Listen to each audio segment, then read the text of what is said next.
the unsung heroes in esports are undoubtedly observers, the people who, at least to ignorant people like me, kind of operate in the background. And if they do their job well, then you almost don't know they're there. That's at least how I think about it. And today's episode of Make Your Mark for Hitmarker, we're gonna dive quite deep into esports observing. Hopefully, help you understand what goes on in that profession, because if you're like myself, then you're actually pretty clueless. So today I'm joined by an esteemed observer who's done it all. We'll call him Raven or Yeah, Gilberto, whichever there we one. go. We'll go for There we go. Raven though. How's it going, man? You good? It's all good. It's all good. Thank you so much for having me and for reaching out. I'm always happy to talk all things observing. So yeah, thank I you so appreciate much. it, man. Of course, man. Of course. Well, when I was doing a bit of a Google for some research earlier, I typed in esports observer, and then it was just the publication just came up the whole time, the whole thing. I was like, oh, they've actually like replaced the profession, this highly important profession. That Yeah, without it, like esports would be much worse. And there's some publication just comes in and just SEOs the hell out of you. I was like, that's not just great. overtakes it. Oh, for sure. Well, at least now they're kind of disappearing. They've been rolled into SBG now, so eventually you'll be able to get there, you know. But man, so do you agree with my statement that I said at the beginning, where if observers do their job well, you almost don't even think about it? Oh yeah, for sure. I think that's one of the big things among at least like the observers I know. It's a rule basically, kind of. It's like if you're doing your job well, there's no one is gonna say anything. Like people just keep watching. If you miss a kill, if you miss a round, if you for whatever reason miss something, boom, it's over. Like you're condemned to death basically there. So yeah, I think it's definitely true what you said. If observers just like do a decent or very good job, you won't even notice they're there. Like the stream will just keep rolling, and everything is going to be according to plan. Let's say. Is that frustrating at all? Because like, you know, casters, they get all of the followers, all of the praise. Like if Machine hops over to the LEC, all the fans are going to go crazy. That's true. Whereas Yeah. you guys, the better you are at your job, the less like attention you get from the outside world entirely. Is that does that make the job a bit worse at all?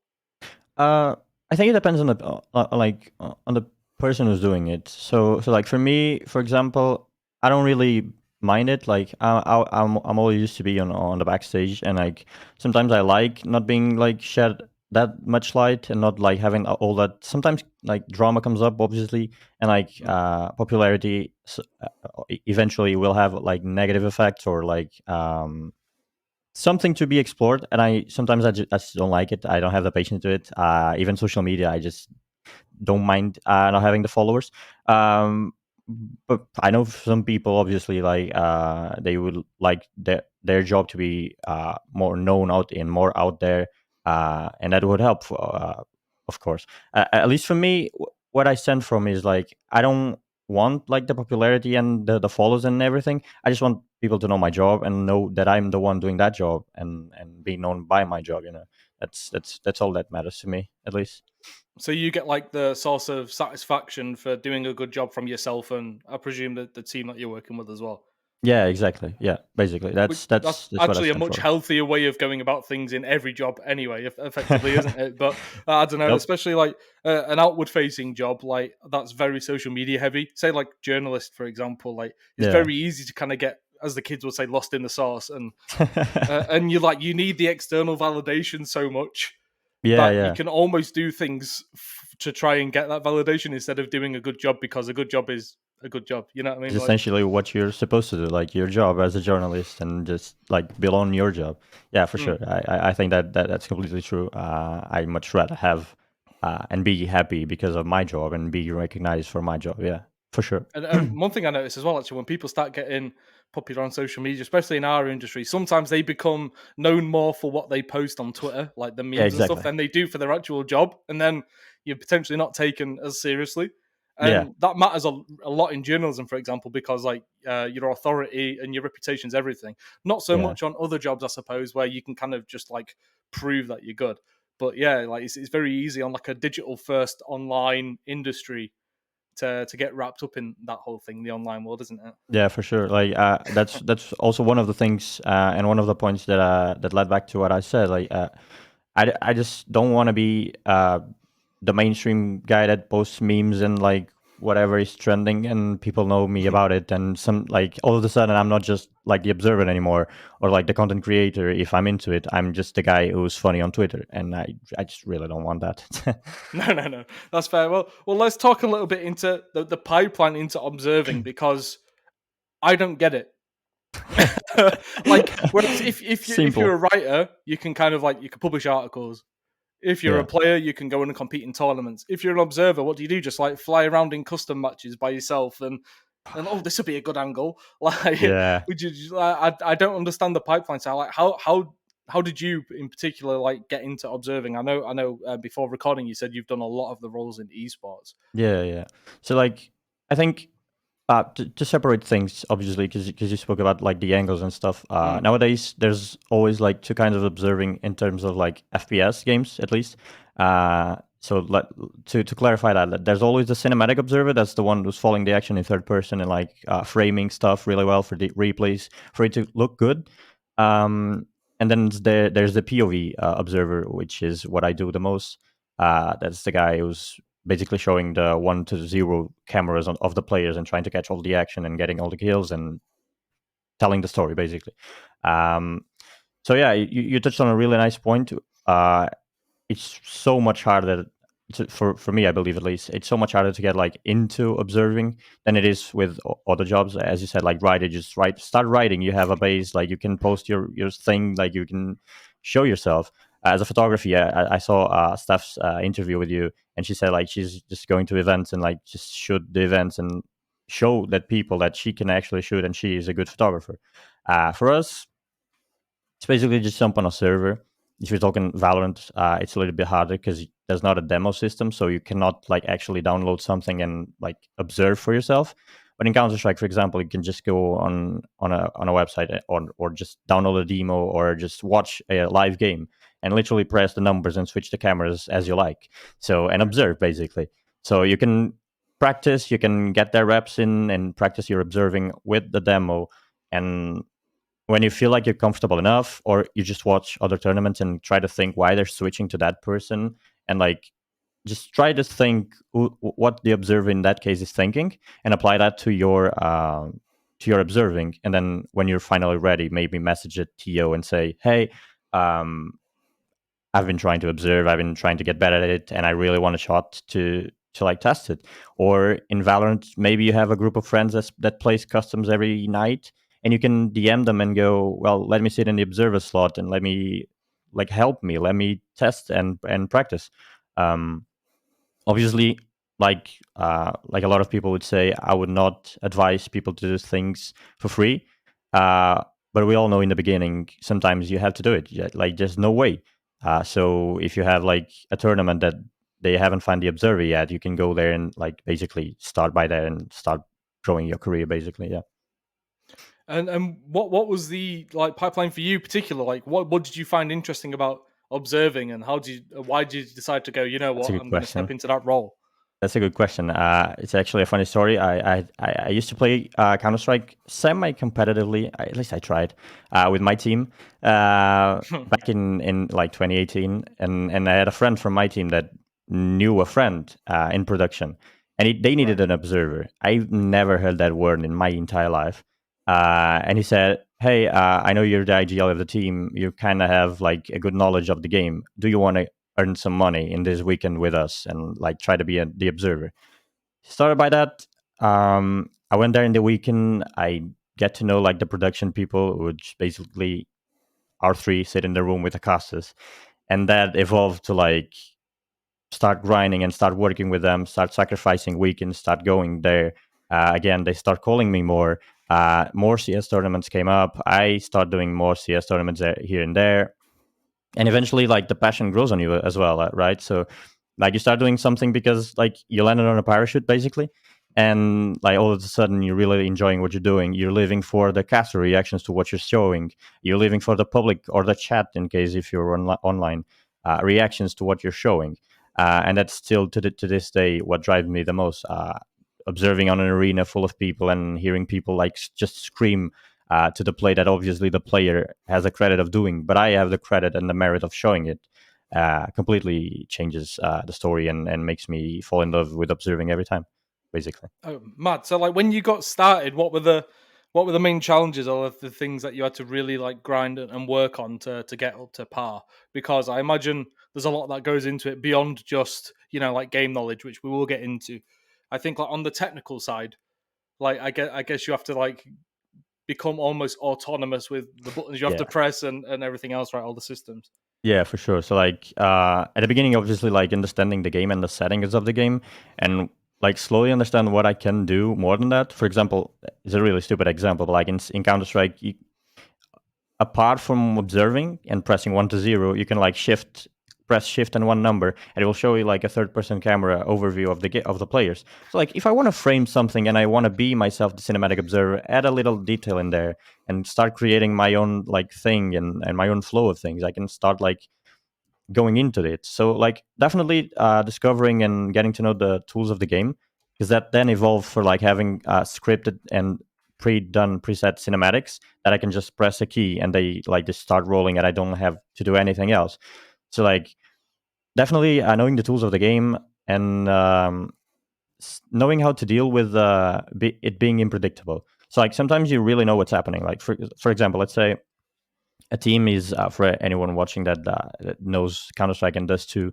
If a team of terrorists is just going through a long on this too, and there's an op on the other side, you'll obviously want to switch to the op because he's getting like 4 guys rushing at him. He has a very powerful weapon. He's about to get like 1 kill for sure and maybe more.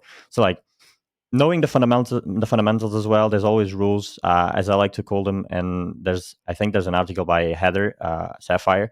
She's one of the oldest observers and one of the best as well. There are rules of thumb for observing. Like for example, if there's one guy alone versus X players, always sit with the on guy, that one guy. I don't know, like try not to switch that much because it will look jarring on the broadcast. A lot of those. So like definitely knowing the tools of the game, understanding like what are the fundamentals of observing, and learning to deal with unpredictability. Because eventually, like you just cannot predict everything. So I just accept that observing is not just about showing kills and like try to do your best, basically.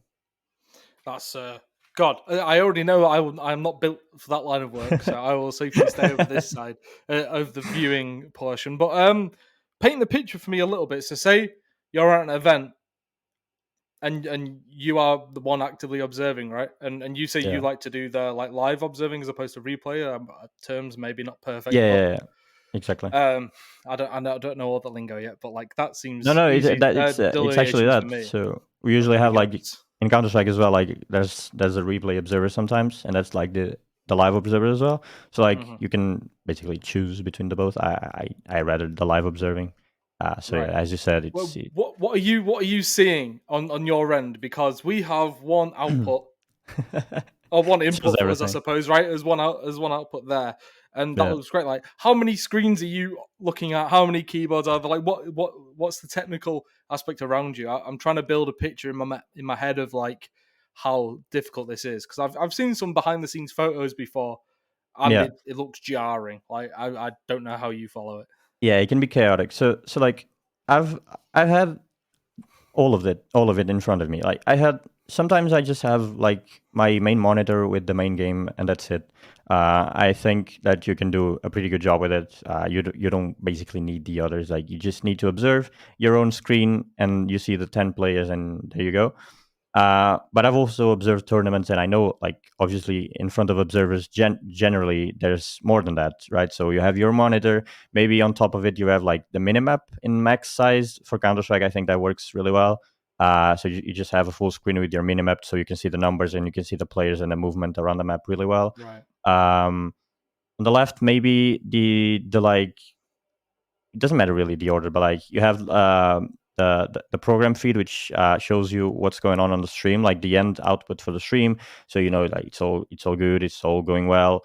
At least when I observe in the home, I like to in my home I like to have on my left the program feed, so I know like my observing is going out as it is going on my side, you know. So yeah, minimap, program feed, maybe like I don't know, maybe like the cinematics observer camera as well, so you can see where your partner or your duo is. in the map and try to like if he cuts to a cinematic on his own, maybe you can switch to the player that is filming or framing in third person. That when he cuts back to you, you'll show that player instead of another player on the other end of the map. So it connects a little bit better, you know. So I'd say like you can only have one monitor, but you can also have like 5, 6, whatever. Like, But you have to see all of the POVs of the players, right? yeah, but How that are you doing it goes. on one monitor? How are you telling what's going on one monitor? That's the trick. So like you just basically for me, and I believe for most observers, we just look at the minimap, and we don't even look at the game most of the time. So like for example, in Counter Strike and Valorant, there's the numbers associated to each player. So like number 1 is X player of the team, number 2 is the other player, and until 5, those are the 5 players of Team A, let's say, and from 6 to 0, those are the 5 players of the B team. So we just look at the minimap and we try to understand like if the little circles on a minimap, translating to like very simple language, if the little circles on a minimap are going to like have an encounter, find themselves and like have a fight or a gunfight there, you know. So for example, if number 1 is sitting in spawn and number like 2 and 3 are like close to each other, you want to show like either 2 or 3 because obviously those are going to get a fight. So basically, yeah, you just look at the minimap and you try to go with the flow of things and keep switching when they're fighting. That's it. And if you're observing Simple's team, then just follow Simple at all times because Exactly. you know you're going to get some magic out of that. Exactly. I mean, I cannot not mention that meme because obviously it's a big meme, and I love the person behind it. Which I think he wasn't even the person behind it, but it is attached to the meme now, and you'll never be forgotten by it. Which is DJ, I mean, or Prius, whatever Prius, you like to call him. Is also like a very good observer. One of the oldest one, or the best one again. And he, people say, and the meme goes that he switched off of the alone player on a 1vx back to the rule of thumb. So he switched back.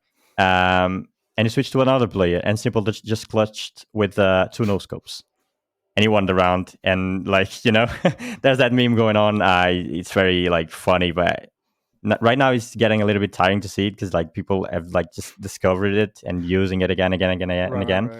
But yeah, just if you go with Simple, just stick with Simple, and then that's the trick.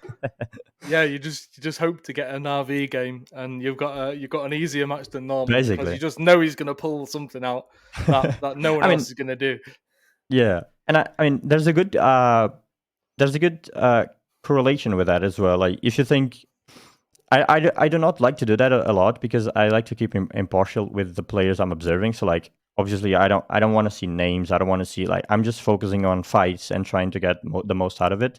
But if you're in the middle of the game and you're observing and you see like one guy is popping off, let's say you're observing, for example, Navi, and you're observing Simple, and you like, if Simple is popping off, there's no way you as an observer won't like try and be more aware of Simple and try to like, okay, this guy's popping off now, I need to pay more attention to him. Like, of course, I'm gonna observe the game as I would always, but like if there's a duel or a fight coming up, maybe it's not a 50-50 anymore. Maybe I'll pick Simple because he's winning all the duels, you know, like all of that goes into observing. A lot of overthinking as well, definitely.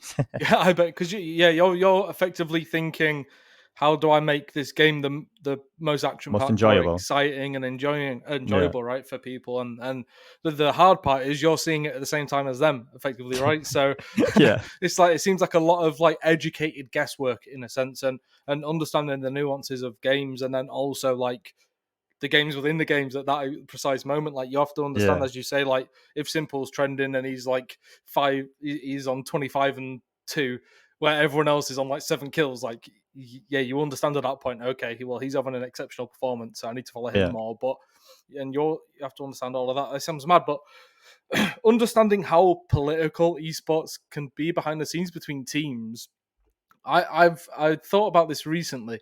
I wonder if there are any mandates about how much screen time teams and players have to get, because they've got sponsors. Like if you look at TSM now, they've got the FTX like name sponsorship. That's worth $21 million per year to them. So they're going to want to get as much exposure, exactly, as possible, must right? Be charging a lot of exposure on themselves. So do you ever get mandated, like you have to show X amount of time, or really you should be sticking with this team a bit more? I hope not, because No, no, not at obviously all. you want it to Not be at all. impartial for the broadcast. But I imagine there's at least teams that have suggested it or thought it in internal meetings where That's probably like happened. we should tell ESL that as a partner team, we're part of the Louvre agreement. As part of that, we need 50% of the screen time at least, or else we're not Yeah. participating, you know. But I thankfully, mean, that's all like it doesn't touch you at all. no. Like Good. I don't know for other observers, but like in the close to 5 years that I've been working in observing, there has not been a single like team or TO or player or whatever that's come to me and say we just don't show up on the screen anymore. Enough, you know. Yeah, yeah. Not even players. Like I don't think I've ever played DM me and say, well, when you were observing specifically, I think you don't show me enough, and that could happen as well. I would kind of understand if that happened, you know. But yeah, no.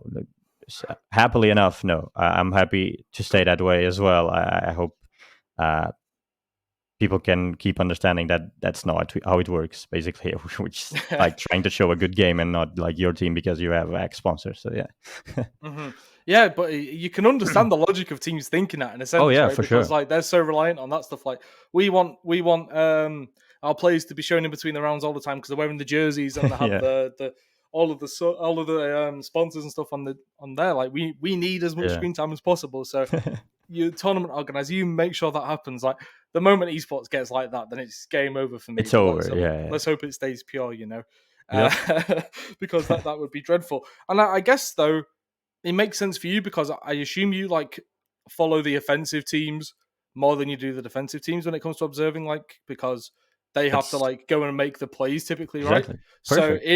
in like half based games, I guess you can call it, or like CS:GO and Valorant, that makes a lot of sense. Whereas in League of Legends and Dota, the context switches a lot because of the genre, right? Like Yeah. how teams play. I'm not going to pretend to be a big like MOBA expert by any means, but like they can play very differently and prioritize different things. Whereas Yeah, of you know course. what's going to happen in CS:GO and Valorant in that one of them's trying to plant the bomb and get the kills, the other one's trying to get the kills and stop them planting the bomb. So Exactly. it's a Yeah. bit more formulaic for you. Whereas I guess in like in other genres, it's just not the case. So shifting on to genres a little bit, do you think it's possible to be able to work across genres really, or do you say stick if you're good at FPS, stick to FPS? If you're good at MOBAs, stick with MOBAs. Like Um. because it seems like there would be two very different like requirements for what you need to do to pull off a Yeah. good observing for a broadcast. Yeah. I think it's not like a set thing. Like I've known like Valorant observers that especially Valorant observers recently that have observed like Apex.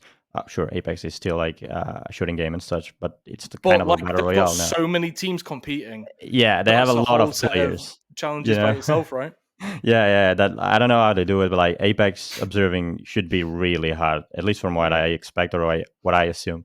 But I've known Valorant observers that observe like Apex, League of Legends. Now I know like NA observers that are observing like European League of Legends leagues, like ERLs, I think they're called, Yeah, or heroes, something yeah. like below that.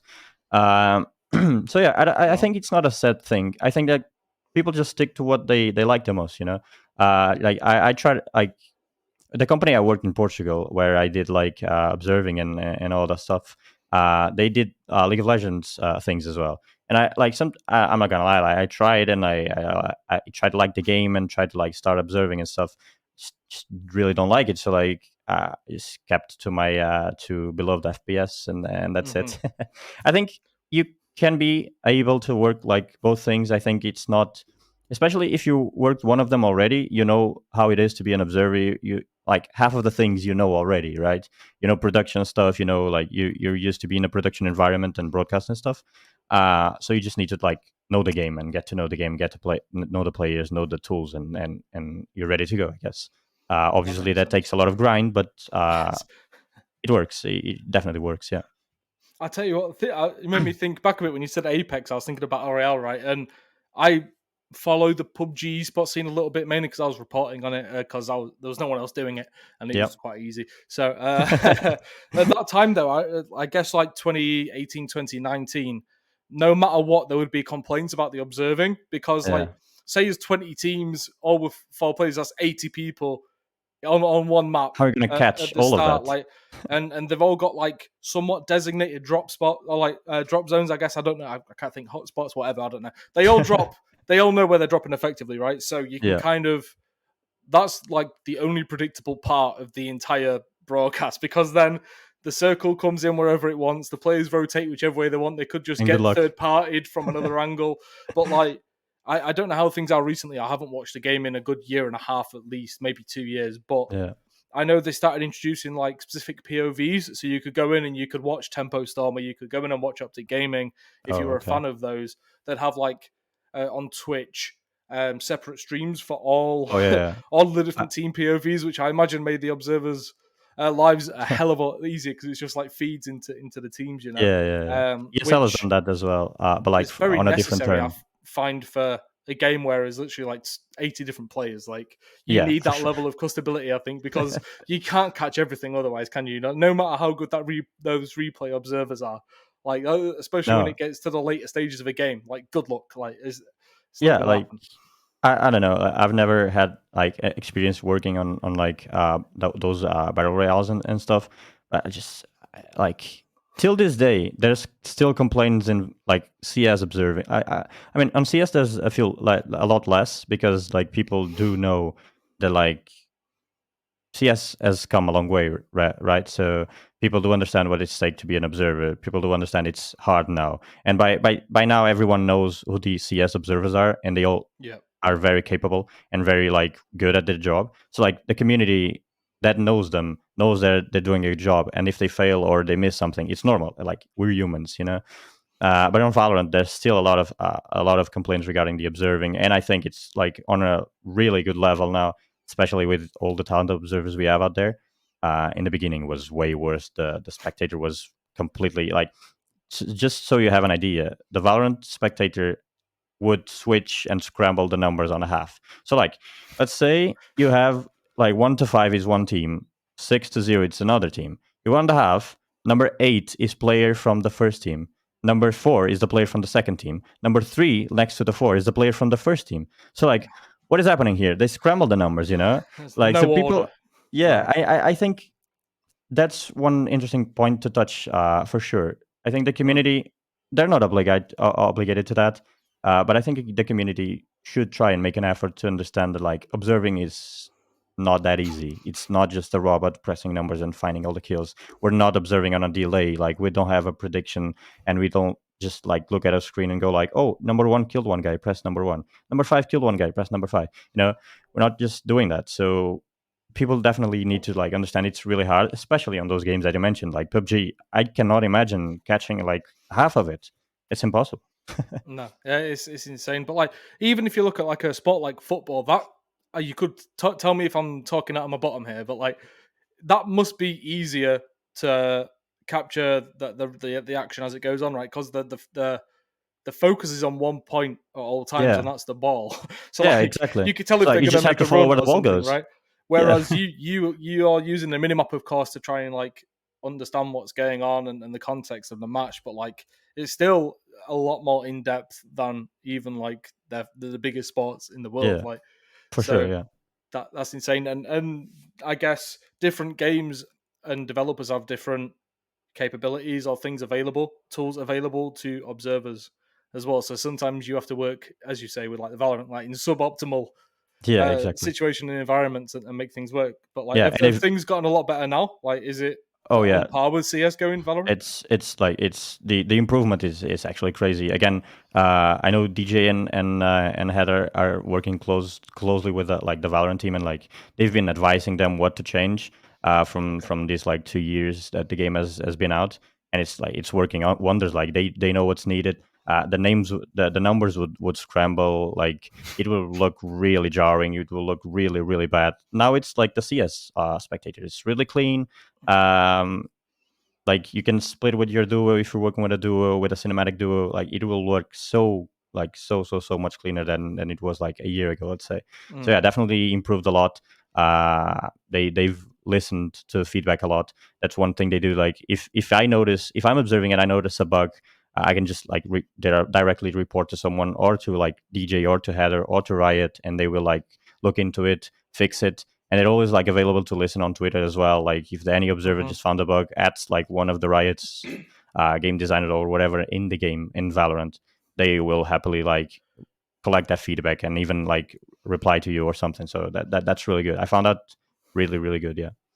Oh, sick. And do you work with in-game directors a lot? I don't know if you call it that, but like, surely Yeah, yeah, if you've got a bunch of observers flying about, like, you need to understand what's going on, like, and someone to organize things so you can communicate within each other. But I assume there's typically a senior person, yeah. like helping to well just guide everything and make it the smoothest operation possible.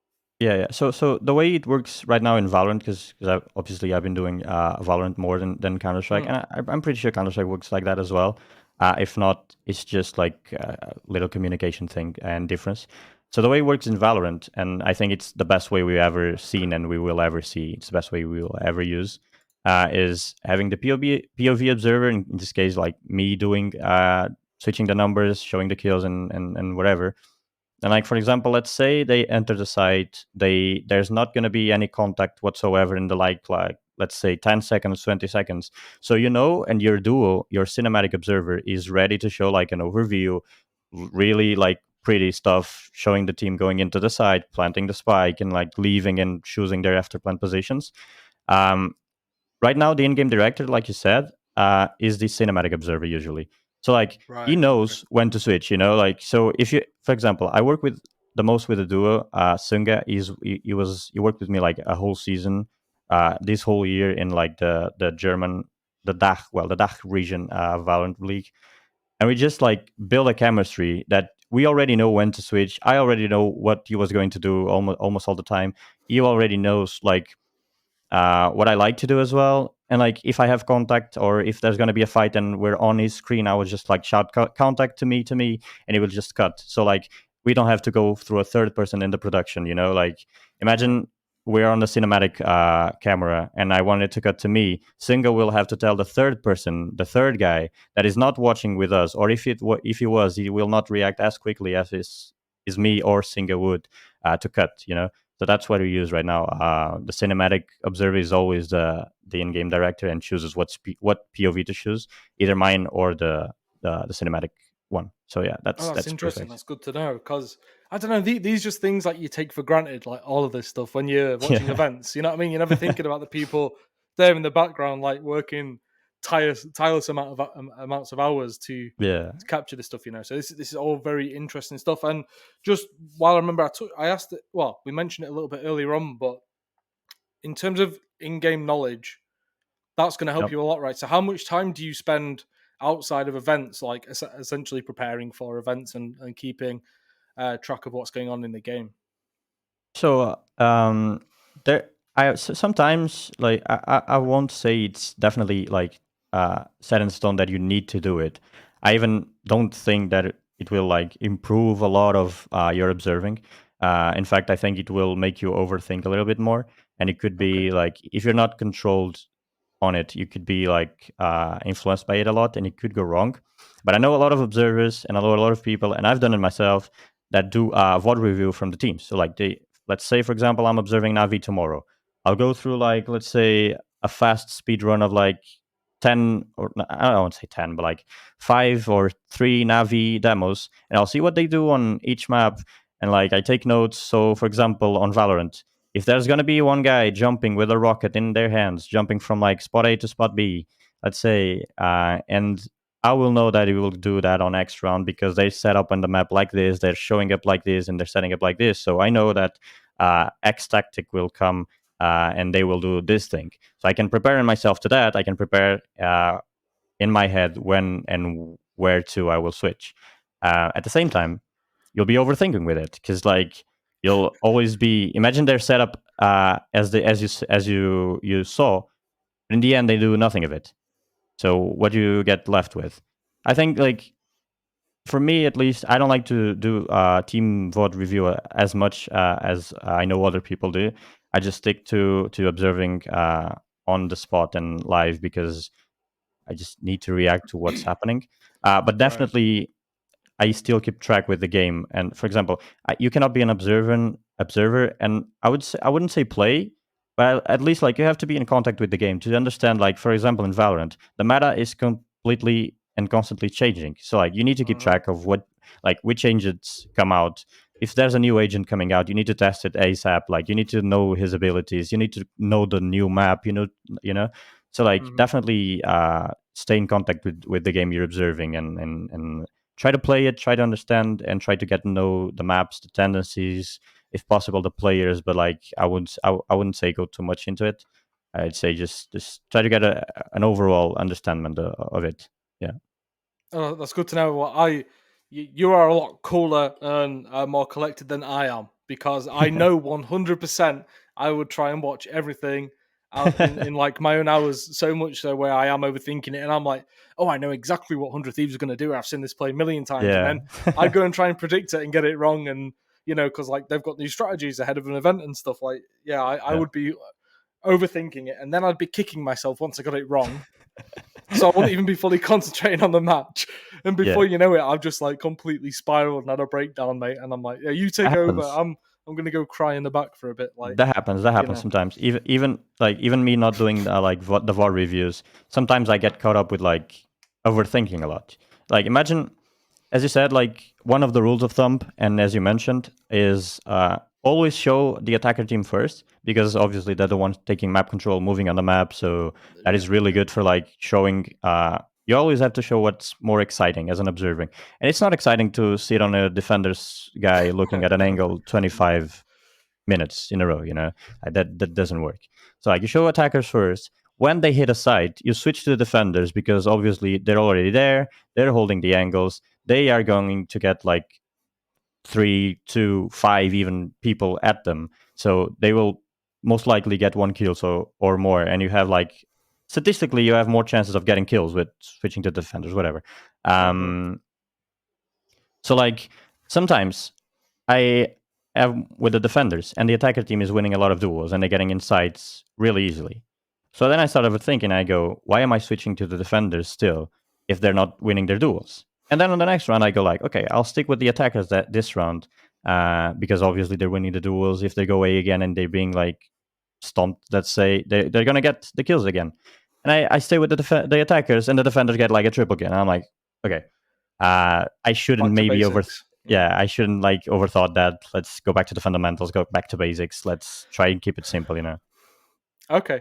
That's what works best. So yeah, at least I'm not aligned. Like I know for sure if I was an observer, I'd be making those decisions. So it's good to know. Like it's not It a comes with character fault. experience as It's well. just yeah, of course, man. And so let's switch a little bit to I guess outside of the server, Yeah. as we move towards like the back end of this stuff. So how do you interface with like casters and analysts during events? Do you have much communication with them, or are you really just kind of responding to what they say as well? Because you'll have a feed listening to Yeah. them, I'm Of sure, the right? So casters, yeah, you'll know yeah, yeah. like if they're focusing on Cadian a lot, or I don't know, like Simple a lot, for example, or I don't know, Steel or whoever.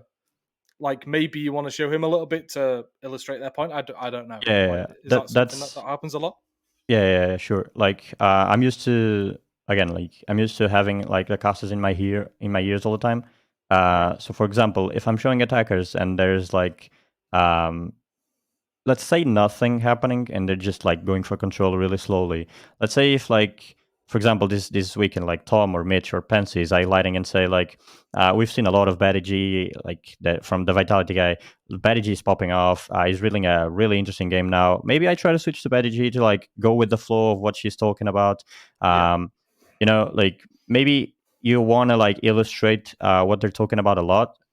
Maybe you have to maybe not but like definitely you have to balance it out as well. So for example, if they're talking about one thing, you do not want to be always switching to that because that will mess with whatever you want to switch next. And yeah. maybe like you lost a play or you lost a 3k or you lost a whatever because you were like too focused on what the caster was saying. So like definitely find a balance between that Mm. and try to like illustrate smoothly what they're talking about, but at the same time focus on your doing your job and yeah, just do your thing at the same time. So like That makes a good sense. balance So, like, between both.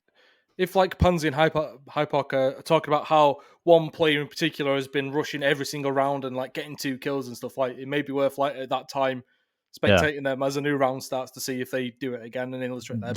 definitely. But don't let them dictate like what's going on, because you are the observer, like not them. Exactly. Perfect. Yeah. That makes a lot of sense. And something that I think is cool and probably overdue, and I think it's quite a recent thing, maybe a like pandemic thing, but observers are being announced alongside like the broadcast talent now, which Yeah. didn't. Yeah. I Didn't happen. personally think broadcast talent announcements are a bit silly anyway. Like you don't see Yeah. that in football, you know what I mean? Like Martin I've Tyler's going to be speaking this, and Gary Neville there, or whatever, whoever, you know. Like it's not that way at yeah. all. Whereas the broadcast talent are so like popular, they're like almost ambassadors for the games themselves and like influencers for the games themselves. Yeah. They get like announced before like a lot of other things, like you know what I mean. And now observers are part of that, so you finally getting more credit, and I think that maybe helps to change community perception a little bit of how important your guys' job is. Yeah, definitely. Like, it's a hate love relationship for me with that. Like, I've definitely, as I'm growing, I'm definitely like transitioning to the I hate announcements thing, and Welcome. POV of the thing. uh, but just because like I don't know, like lately, especially this year, there was a lot of drama and a lot of like weird stuff happening with like observers and such. And I think it gives like space for I don't know, people to, again, popularity always has its ways of being like explored and like used with, and I think a lot of people can just like manipulate with their image or like work with whatever they are with and their popularity. Definitely helps though. Definitely helps being announced at the same time that the same time that I don't like it. I know that people like will know who's first. Obviously, argument is like people will know who's observing. So like people will understand that if there's a good job being done, people will like and people will like whatever person is being announced and is working at the job. So Mm-hmm. that's good for the person, obviously. It always also gets like, I think it helps the people build like a cover or a portfolio. Let's say, obviously, you have like your highlight reels, you have like the history of your tournaments. Like having an image with your face on it, saying this was the guy that observed this, obviously helps, right? Like people, Of course. imagine if there's like 10 tournaments in a month and my face is like on 7 of them, there's a lot of CEOs will look at it and I assume think, okay, this guy is being hired a lot. Maybe this guy is really Mm-hmm. good. Maybe if we put out together a tournament, maybe we'll consider reaching out. Yeah, yeah. Um, definitely helps as we are talking, but at the same time, I don't know. I started hating it, and like recently, like 2-3 months, I started hating it. Really, Right. It's just because, like, I guess if I don't know, like a fan favorite member is not included in that week's that as well. Yeah, series of matches or something, then like the people that have been hired are probably going to get hate for no reason. Like they've yeah, been exactly. asked to do a job, and you're like, yes, and then you're getting a load of shit for something like it's not your fault. Maybe that person's ill. Like it Yep. doesn't matter. Maybe they decided they don't want to do it. But regardless, that shouldn't affect you at all. But yeah, like because of Yeah, it's that has its own happened. announcement, it's its own thing. Like yeah, you can end up getting some stick and for no reason. In fact, so yeah, Yeah, that's not ideal. But it's definitely happened. Yeah, it seems like it's still a particularly small pool. Like, esports is obviously fragmented, right? So people yeah, for stick to sure. their own areas and communities for a lot of it. Like, as you mentioned before, anyway, it's kind of easy to stick with what you know and love, right? Yeah. So, how competitive is it like for you to like get jobs or observers to get jobs in like FPS, for example, right? I Um, imagine it's not quite as bad as it is for casters and analysts in like the bigger games. Tell me if I'm wrong. I mean, I really don't know about casters and analysts and stuff because like I assumed it's worth for them because if it's already hard for us for them, like there's plenty, like there's way more analysts and casters than observers. That's what So I'm I saying. assume So for like the you have to compete for like two spots. Like a caster has to compete for yeah maybe 8. 17, yeah, and Yeah, yeah, yeah. basically. Yeah. But for us, I found it like more and more competitively as as like the scene or the title or the game evolves, right? So when Valorant started, bless you, when Valorant started and they launched the game, I did the very I think it was the very first tournament. I'm not sure. One of the like the ignition, the brawl. No, I really am not flexing. I'm just like as a form of comparison. Like, and at that point, there was like me, Zilv, because I know Zilv has done a lot of the first things, and Jay. So like, and I don't know on NA because like obviously I'm EMEA and I don't know, and obviously I'm forgetting a lot of people that's been doing and going on the shadow and on EMEA in the beginning for sure. I just don't know everything, but I know that at least I know those three, right? Hmm. And even if there's like plenty more, people just don't know about it or didn't know about it at the time, right? So like, I know in the beginning there was like a few people that obviously like transitioned from CS and like weren't at the top of CS. So like the people at the top on CS just stood there obviously because they liked Yeah. CS, and like the people who were getting like here and there jobs in CS maybe looked at Valorant as an opportunity, obviously, just like players, let's say. Yeah. Um, and yeah, we did like the first tournaments, the first thing, and now like there's I don't know, like, I can name like 10 observers, 15 observers maybe in Europe, and another like 15 in NA, especially in NA. I know a lot of observers from NA. They're really like present and active on the social media. They're always like posting like tournament stuff. They're I don't know, their highlight stuff, their work stuff, basically. So definitely more competitive now, and I think it's going to get even more competitive. And you just have to like reinvent yourself, or unfortunately, be more active on social media and build more a brand. Unfortunately, I say because obviously I don't think observing is about that. It never was, and it will never be. Uh, but eventually, like a casa, if you're hired, you're gonna be hired because of your image, and the more people know you, the more chances you get of being hired. So yeah, definitely Right. more competitive. Yeah, As with most jobs, if not all jobs in esports, like networking is obviously a huge part, right? I'm sure it yeah, is for yeah, observing. for Like you sure. need to know the people who are putting these teams together at the tournament organizers. But you're saying literally like you now have to consider like your personal brand, like what you're putting out there on Yeah, social media, just to like differentiate yourself. That's how competitive it's getting now. yeah, It's basically, not yeah, enough to just be skilled enough and like know the people. You now have to yeah. be like, I It's worked not this event like and shout about it all, and I've like scheduled clips going out and yep, yeah. God, can you? Like Oh Jesus, it's not enough that to doesn't be sound good. the good observer that's stays in the shadow of backstage and just like does a thing. Like now you have to like come up to things and come up to TOs. I guess you already had to like come up to TOs and say, "Hey, this is me. I'm working this. I want to work your event." That's obviously part of the job. But now I think like the more people know you and the more people get along with you and the more people you know and the more people you like know really well and get along with really well and network and build your brand and image on it, definitely gets like obviously it's important to get you hired or to get you noted at least, you know. Okay, and say you're like, so you're an aspiring observer. You haven't had like your big breakthrough yet. So you would say from like the beginning of the episode, like try and spectate friends and reach out to smaller tournaments and stuff, right? Yep. To get in the reps and then start reaching out, as you say, like to smaller tournament organizers and seeing if you can do stuff for free, but hopefully get paid. Yeah, Obviously, definitely. getting paid is preferred Yeah. if you're giving them like hard work and your time. And then just do their best to network both in person at events and stuff, but also online. Make sure Yeah, obviously they're for sure. connecting with the other observers and look at maybe who they're following and make sure you're in Definitely. conversations with the right people. And then hopefully you just get like an opportunity out of the Yeah. blue, hopefully in the end, and you can prove that you're good to work with and that you've got the technical knowledge and the in-game knowledge and stuff to make it work. Like, are there any other advice on that front, or does that basically cover it? I think you basically summed up everything. Let's go. I think it's pretty like standard to other positions and other roles as Okay. well. Like again, mentioning Steph's interview because obviously I follow her work as a photographer, and I saw the interview, and she mentioned like reaching out to tournaments. Like eventually, if you have to do it for free, it's not like ideal. But if you have to do it, just maybe if you see potential on what you're doing, just keep rocking with it. Observe the demos, observe friends. Just put the reps in. Just get the grind.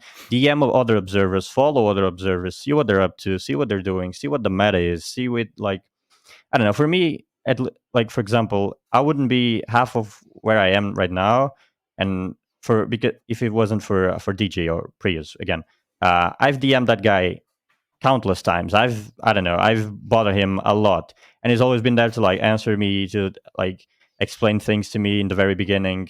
He's also like been a part of like recommending me and knowing that I'm really that I do a good job at least, and trusting me, and like he's been a really good part of, and a really big part of why I'm here, support wise, explaining wise, everything. So yeah, definitely like message people. My DMs are open. Plenty of other observers have their DMs open.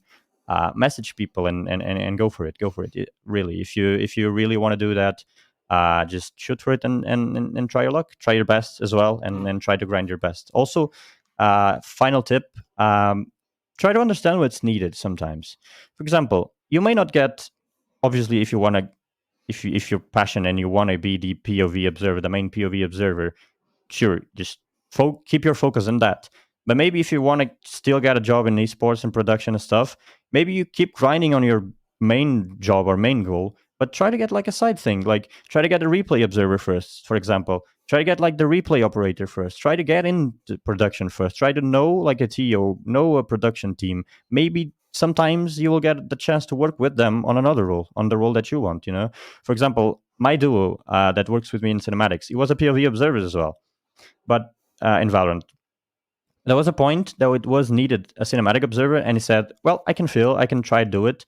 And his first time was with me, so we just like he was very nervous. He was like, "I don't know what I'm doing. I'm trying to like frame things and make it look pretty." And it like the way he learned, and I can confidently say him and Yeri obviously are the best like cinematic observers in the world. He's been working with Riot like on masters and stuff because he found passion in it. He transitioned from having his passion on POV observer to a cinematic observer just because he discovered it, basically. So maybe you haven't even discovered your true passion. And he's been really good at it. And it's been getting the jobs, obviously.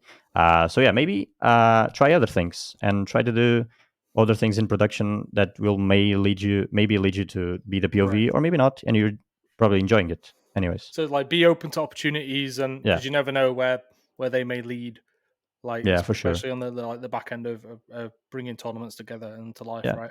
and And especially like other, well, sorry, it go on, mate. Go. doesn't. No, it's all good. It's all good.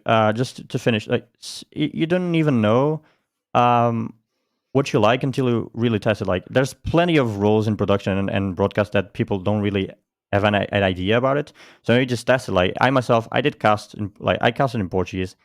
I started to hate it because being in front of a camera is not really my thing. I love the in-game part. As soon as it got to in-game, awesome. When they cut to my camera, I cannot talk. I cannot be in front of a camera. But like I did replays at some point. I did like some LED controls on the walls, and like I don't know. Don't be a jack of all trades and focus on everything. But like experiment for sure. Like try things. Okay. You say you don't like being on camera, and here you are speaking to me on camera Well, right I'm now. more comfortable with like recording You're stuff doing and well. stuff Keep because going. thank you.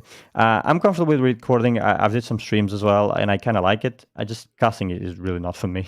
I mean, when you've got the big camera Yeah, and it's yeah, going yeah. to thousands of people, it's like, oh god, here we go. That's not it. Yeah. And are there any good resources? I know we discussed this a little bit before we recorded. Like, it doesn't seem like there's too much out there in ways of like guides or like written advice for people who are looking to get into this line of work. Are you aware of any? um, I know there's like a really old that still applies because observing is observing fundamentals still apply sometimes. Rules of thumb, that's always good to have. Again, what I mentioned, like follow the attackers, stay on the person alone on the 1vx. There's plenty of those rules of thumb in articles. Again, interviews with Sapphire or whatever, where like written articles about observing. Right. If you really dig into it, or you just write like observing rules of thumb. I don't know, CS:GO observing maybe. Um, Other than that, I think that content that you mentioned, it's not like recording on YouTube. It's They're not videos about it. It's really about like messaging people, messaging observers, and they like talk to you about it, or even following them on Twitter. You'll see a lot of like backstage stuff. Heather's been doing a lot of it on TikTok even. um there's a lot of like pictures and like cool moments of observers on Twitter as well. So definitely go on Twitter, follow every observer you can, because it doesn't hurt to. It I really doesn't think hurt to follow. I think this piece of content right here is among those at the forefront of observing content in esports. Then, right? I hope In so. terms Yeah. of most comprehensive, that people can go and actually learn things. Like for sure, like this has to be. So well done to you for that one, mate. Because Thank you you. have Thank all you the so much. answers. I've just been a stupid, ignorant person, just like Oh, but throwing everything at you, man. you're asking the right questions as well, There we so go. that helps. Yeah, I just like to minimize my skills on that front, But I'm all right. Yeah, I don't Bro. really I don't really like to speak highly of me or my role as well. In the end of the things, I'm just really pressing numbers there, so that's all I'm doing. Exactly. I just put words together in different orders, mate. You know what I mean? Like we can reduce that stuff. But this is your opportunity to plug anything you wish to plug within reason. Nothing political would be nice, but like socials and everything like that, All Yeah, yours. I try to keep good stuff on my social. Sometime when I like again because I really don't like social media, but sometimes I get creative and I do like some stuff that I like to share or whatever. My socials are at RavenXY0. I know it's really hard, but like I need to go consistent on every of them. So I try to keep it like that. So yeah, follow me there if you want. I really don't mind the follow, but I appreciate them always. And again, if you are an expert in observing, especially that I appreciate and that I'm willing to help and discuss. Go ahead and DM me and ask whatever you want. Well, it will be linked in the description on both the audio Appreciate it. platforms and on YouTube, so you don't have to type that in. Go click it, and then from there, Appreciate you. reach out and let's get going. Appreciate you taking the time, mate. Very kind of you, and for answering again, like Thank you so much all of for thank you my so much very for reaching out. basic beginner questions. But I think there's some real value here, so I'm glad that Oh, we for took sure. the time to record. So I don't know exactly when this goes out. I know it's on a Tuesday, as always with Make Your Mark, but when people hear it, they'll know it's out. So that's that. Thank you all for Thank you so tuning to much. Make Your Mark, a Hitmarker podcast. We'll see you on the next episode. Cheers.